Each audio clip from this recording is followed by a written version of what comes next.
to Would I Lie to You, the show with tremendous truths and humongous lies. On David Mitchell's team tonight, a man whose TV show is called Richard Bacon's Beer and Pizza Club. Not only is it good fun, but if it comes on TV more than 5 minutes late, you get free garlic bread. It's Richard Bacon! And the man who gave us Touch the Truck, Pets Win Prizes and Hole in the Wall, yet still no BAFTA. It's Dale Winton! And on Lee Mack's team tonight, a TV presenter who's so immersed in the culture of horse racing, when she buys a new pair of shoes, it's all she can do to stop herself nailing them on. It's Claire Balding! And a comedian and star of the very realistic Call the Midwife. I didn't watch it myself. I just stayed the other side of the screen and offered encouragement. It's Miranda Hart! And so, we begin with round one, Home Truths, where our panellists each read out a statement from the card in front of them. And to make things harder, they've never seen the card before, so they've got no idea what they'll be faced with. It's up to the opposing team to sort the fact from the fiction. Dale is first up tonight. OK. As a child, rather than sleeping with a comfort blanket or teddy bear, I slept with a potato. Lee Mack, what do you think? Was it the same potato, or did you have different potatoes over the years? Well, that was the problem, because you get attached to a potato. So, when you get attached to a potato, it's rotting a bit, but it's your comfort. It's like your teddy bear's, it smells of your old teddy bear, or whatever it happens to be. The potato is my favourite potato, and I used to draw on it. So it was one potato the whole time? The actual truth is, it was taken away from me, and I cried and I cried and I cried, but they threw it out. So it took me, like, another 3 or 4 weeks to get used to the new potato. Dale, did they have names, your potatoes? No. You slept with a potato that you didn't even know its name? Well... Yes, slag! Did you hug them? Did you have them close to your face? I used to put it on the pillow like that, and I used to bash it. Bash it? Why did you bash it? Is that how you show love, Dale? What's the bashing? Well, I used to like the dent it made in the pillow. Oh, so you'd bash it onto the... and then you'd sleep... And then I would take it out, so that's where you're going to bed later. Be honest, Dale. Is the truth of this story that your parents would shout through the door, "What are you doing in there?" And you'd say, "Nothing, just bashing the potato"? You haven't asked me why I stopped, and this is why you'll realise... Oh, Dale, why did you stop? Because Mrs Marks, who was our next-door neighbour, I heard her talking to my mother in the driveway, and I heard Mrs Marks say to my mother, "Is he still sleeping with a potato?" I think that they've been talking about it, and she probably said to Mrs Marks, "Did any of your children ever want to sleep with a potato?" So what are you thinking, Lee? Miranda. I sort of want it to be true, because he's so sweet. Yeah. I do think the two winning things are that that's where you're going to sleep, and Mrs Marks. What do you know what? Is he still That's the sleeping thing. with... I think Mrs Marks exists. Yeah. Yeah. And I like Mrs Marks. Yeah. I like what she represents. She represents the sanity of the street. And the beauty Whereas is... the Wintons, they're all over the shop. So what are you going to say, Lee? What's it going to be? What do you think? Do you think it's true? I do think it's I true. think it's true. All right, I'll go with my team and say that it's true. You're saying it's true. OK.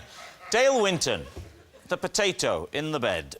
Was it the truth or was it a lie?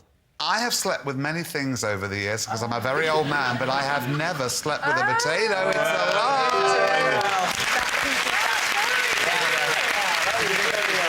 Yes, it was a very convincing lie. As a child, Dale didn't sleep with a potato. Richard, you're next. OK.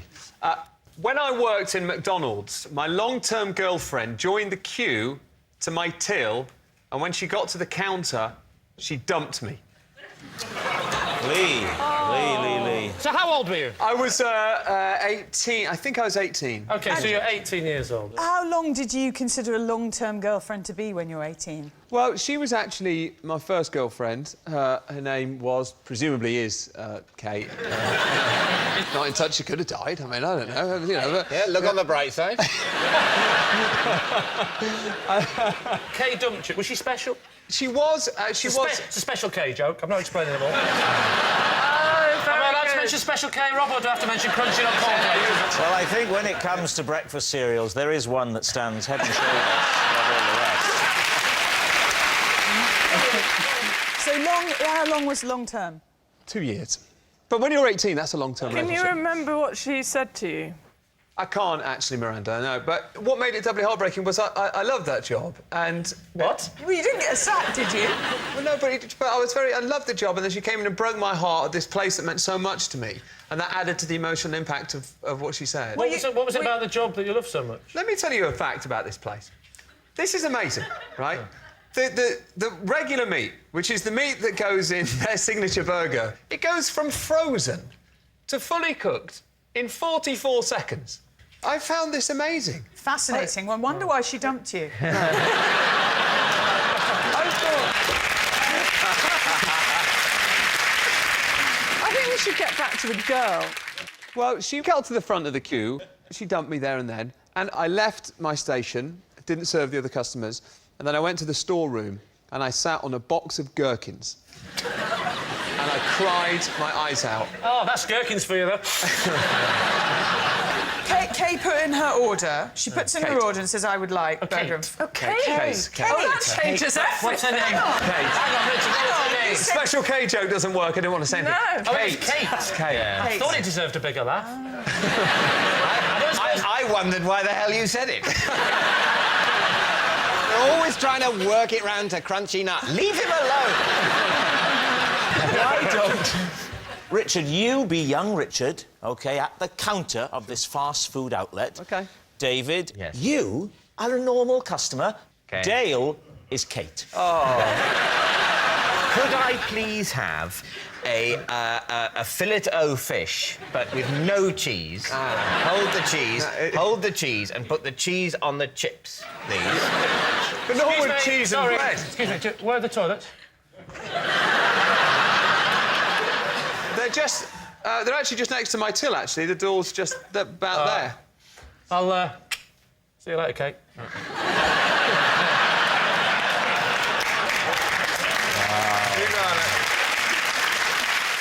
Oh, gosh, it's my girlfriend, Kate. Hello, Kate. Well, I thought I'd come in and see you tonight. I haven't heard from you. What's funny about Oh, it's Meryl Streep in The Iron Lady. I'm afraid, Richard, it's over. You're just not my kind of guy.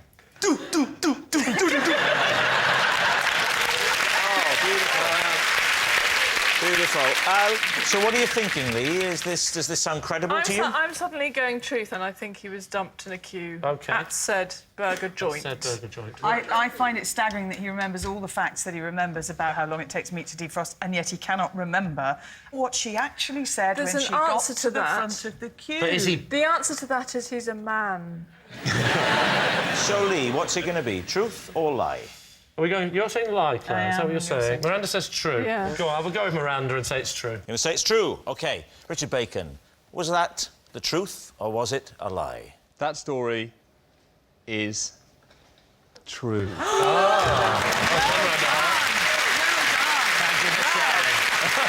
Yes, it's true. When Richard worked in a fast food restaurant, his long-term girlfriend joined the queue to his till and dumped him when she got to the counter. And then, to rub salt in the wound, she ordered a Happy Meal. Our next round is called This Is My, where we bring on a mystery guest who has a close connection to one of our panellists. Now, this week, each of Lee's team will claim it's them that has the genuine connection to the guest. And it's up to David's team to spot who's telling the truth. So please welcome this week's special guests, Robert and Will.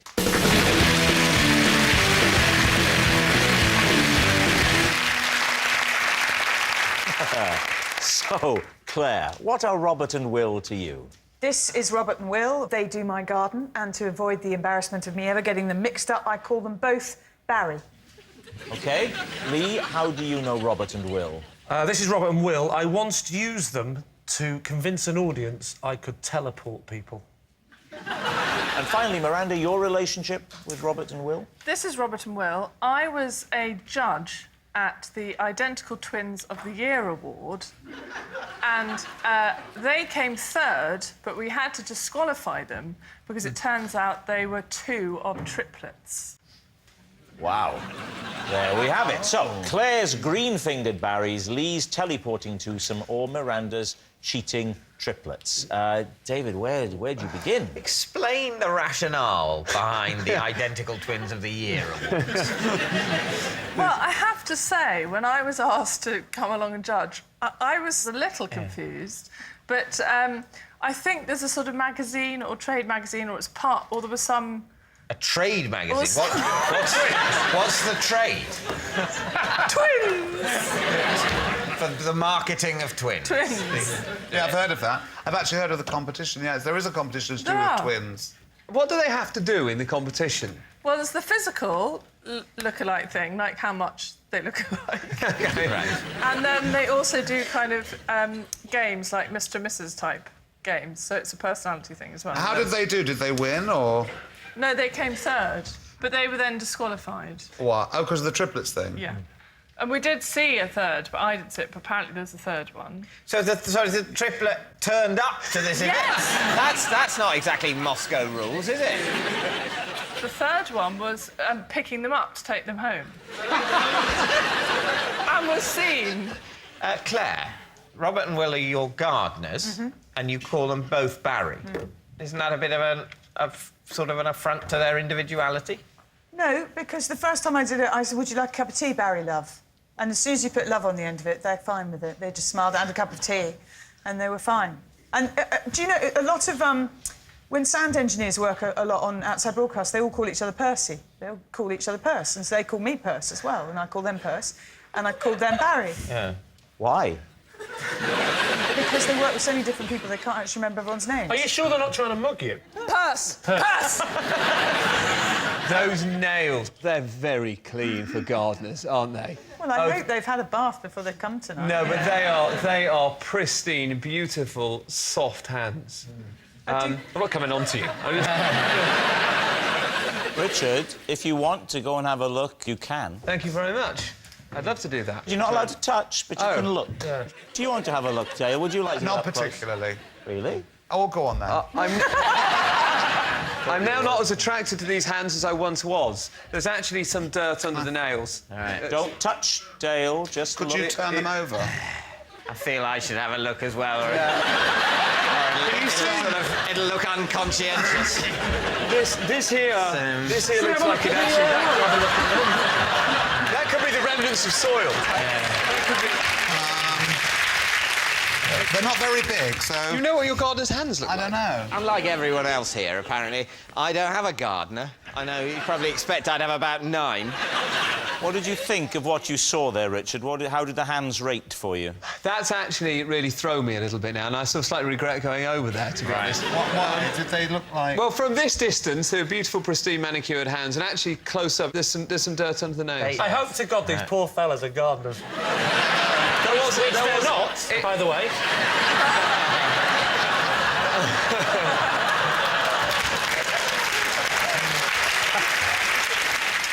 Lee. Yeah.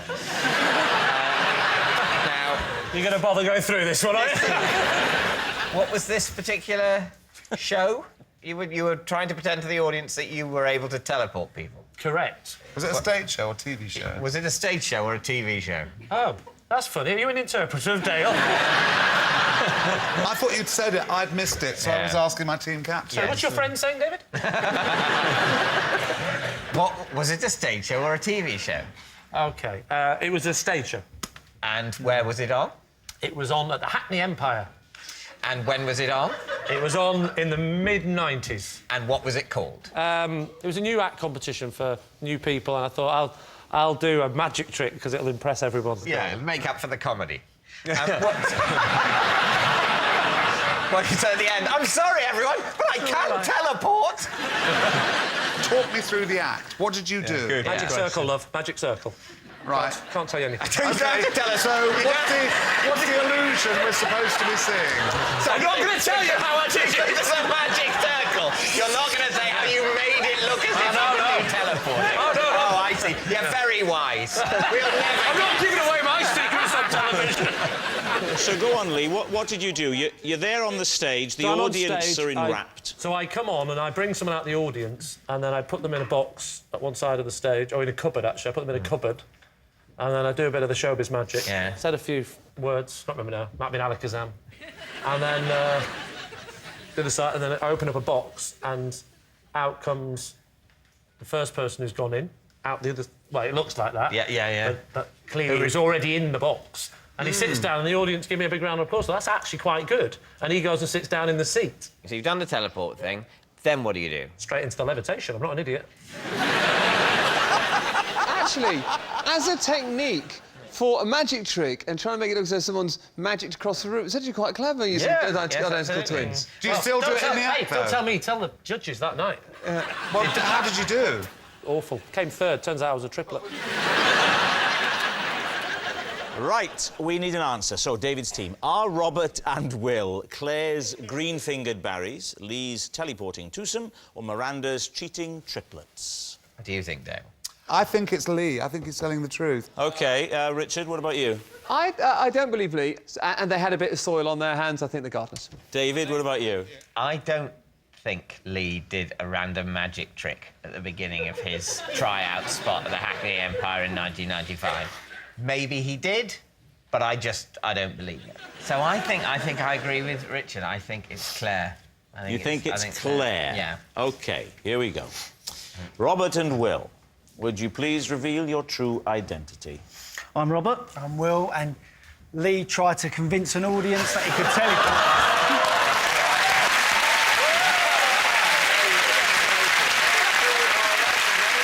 Yes, Lee used Robert and Will to convince an audience he could teleport someone. Thank you very much, Robert and Will.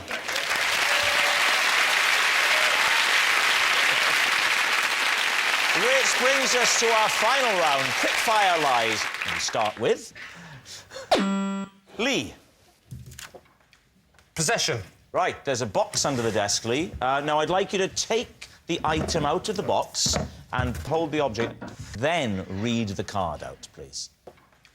This is my dibber. I donated it to the British Lawnmower Museum, where it is now a permanent exhibit. David. What is a dibber? What's a dibber? A dibber? That's a good question, David. And would you believe me if I was to say I don't know? But it's a Yes, I would. I'll mime it for you. That's... Yeah. Could be any of these. Okay, yeah. It's to do with gardening. So what does your dibber do? Pardon? What does your dibber do? Are you Fred Flintstone? Answer the question. What does your dibber do? Not 100% sure, but at a guess, I would say that a dibber is for pushing holes in the ground. Yeah. And then maybe popping something in there, like a seed. I see. How did your dibber come to be in the British Lawnmower Museum? I'll tell you, Inspector Morse. Have you ever been to Southport, my hometown? I have, yes. Oh, great. Can I start again? Yes. Right. I have never been to the British Lawnmower. I was online. But it is in Southport. It is in Southport, Yeah. that's true. And I did see it online. What did you put into Google that came up? Well, you don't want to know that. But I noticed that on the website there was a bit that said the tools of the rich and famous. Famous tools, that's what I typed in. There is actually, I do know for a fact that there is a British Lawnmower Museum because I myself have donated a trowel. You haven't. I have, honestly, Rob. I donated a trowel. What is this? Surely they want a lawnmower. So you saw the Lawnmower Museum online. Online. With a list of celebrity artefacts. There was quite a few. There was Brian May from Queen had given a lawnmower. Joe Pasquale had given a strimmer. So what happened then? I thought that'd be a nice thing to do, wouldn't it? Because it's my Sorry, hometown. you saw that and you thought, I want a piece of that. I want a piece of the action. Prince Charles, he gave some... This is where the story's falling apart, because one is... No, that's not where the story's falling apart. But one is asked to donate to... You don't... I wanted to donate something. I thought it'd be quite nice to have something of mine, because it's my hometown. So you picked up the phone? I picked up the... You're still doubting my abilities, are you, Dave? It's not... It is not your ability to make a phone call. The man in the phone! Are you seriously saying that the fact that you could have physically made this phone call means I should believe that you did? You say, look, I could have made the call, I'm physically capable, therefore it happened, David, end of story. I picked up the phone, I phoned them up, I said, I'd like to donate something. They said, what have you got? I said, Dibber. You knew its name? Well, actually, yes. You knew its name, but you didn't know what it was for? That's actually not true. I said... So what did you say? I took advice before the phone call. From whom? From who? From whom? I'm not doing it if you put an M at the end. All right. From who? Thank you. Who's putting the M at the end? Do you know what I mean? No one anymore. Who did you take advice from? I shall tell you. You found a thing in the shed, you didn't know you owned it, you didn't know what it was. Who did you ask about it? You want to know from who? I want to know who you asked about that object in order to find out what it was called. I shall tell you. Well, please. David Tennant, or as I call him, Doctor Who. You asked... Doctor Who. Doctor Who. Who did you ask? Tom Baker. There are 7 billion humans on Earth. Please, let's not eliminate them one by one. I asked my wife. So, David, what do you think? Is Lee telling the truth or is he lying to us? Dale? I don't believe a word of it. If it is true, it's one of the best acting performances I think I've ever seen. Thank you. If it's true. If it's true. You think it's true? No, I do not. No, it's a lie. OK, David, what are you going to say? We think it's a lie. You think it's a lie. OK, Lee, truth or lie? It is, in fact... true.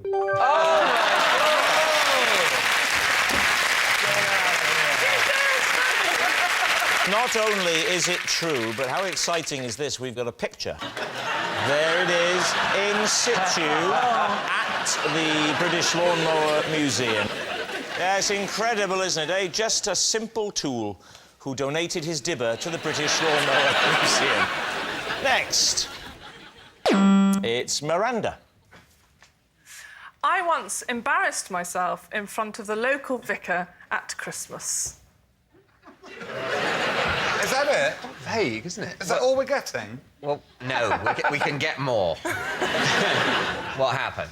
Well, it was Christmas, and the vicar had to come round to my aunt and uncle's, where I was having Christmas. The sort of drinks, I think. I went to sit next to him and sat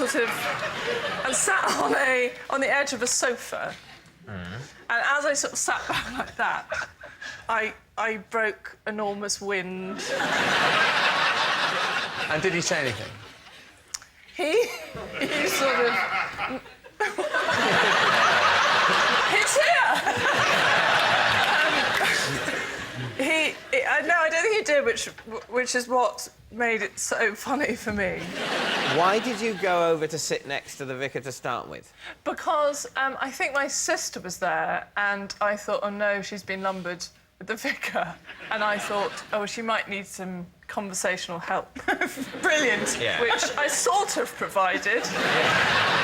What direction was the vicar at this point? I don't know if he was down or upwind, but he was involved. Miranda. I mean, he could... You saw his hair move. I think actually what I did was... That is a great image.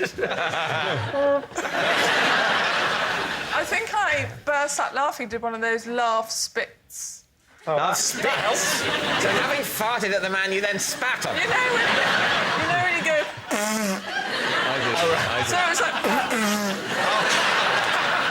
So what do you think, David? What are you going to say?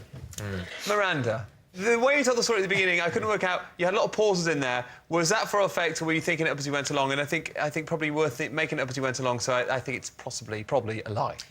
Dale, what do you think? Miranda is like one of those fabulous people in the world who's uninhibited with no... Am I right? You're kind of like, oh, what the heck, I don't My care. face is a mask. So you think it's true, you think it's a lie? Yeah. I'll say I think it's true. You think it's true? OK, Miranda. True? It is actually true.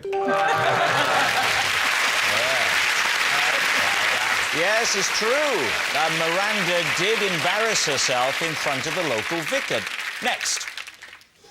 Oh, it's me. When I'm in a play, as part of my nightly vocal warm-up, I perform sets of scales in the voice of a chimpanzee.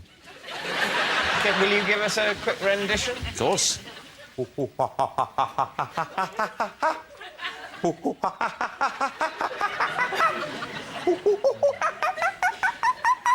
It's just, you just go through the scales as a chimpanzee. Do you just do this for plays? Because I've been next to you in a dressing room, I think, for a gig, and I didn't hear chimpanzees. I used to do a singing tape of oh, and then what? That was lovely. That's lovely. And la, la. That's really is lovely. Don't blow your nose. Rob, where did you get this from?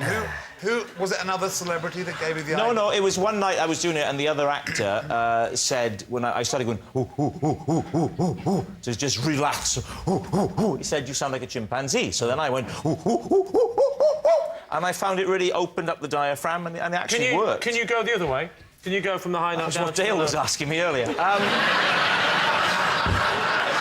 Is he angry, Lee? Is he angry? Well, it's hard to tell what colour his face is, but can you go...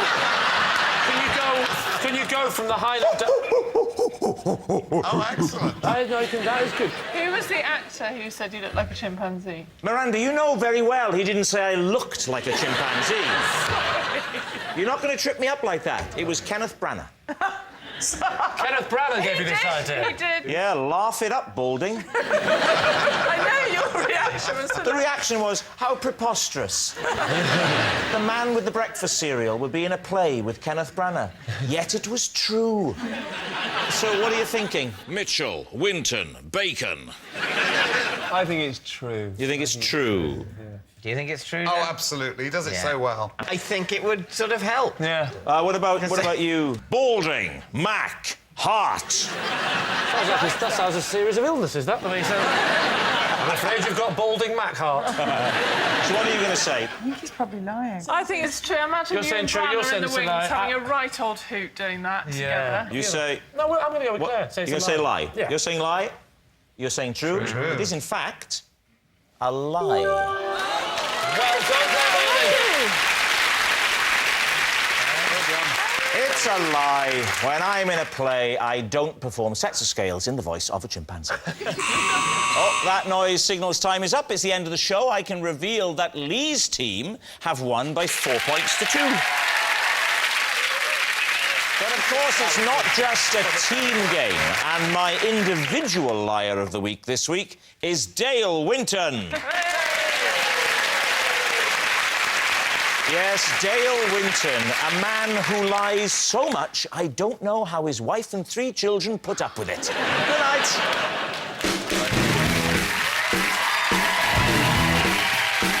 Would you believe me if I said that actor Damian Lewis is tonight's guest host? Well, it's the truth. Have I got news for you? Next, and then Country File, it isn't. Tim and Lee are on a camping weekend. Finally, they are going out at 9:30. Or if it's drama you're after, head over to BBC 3 now for brand new Lip Service.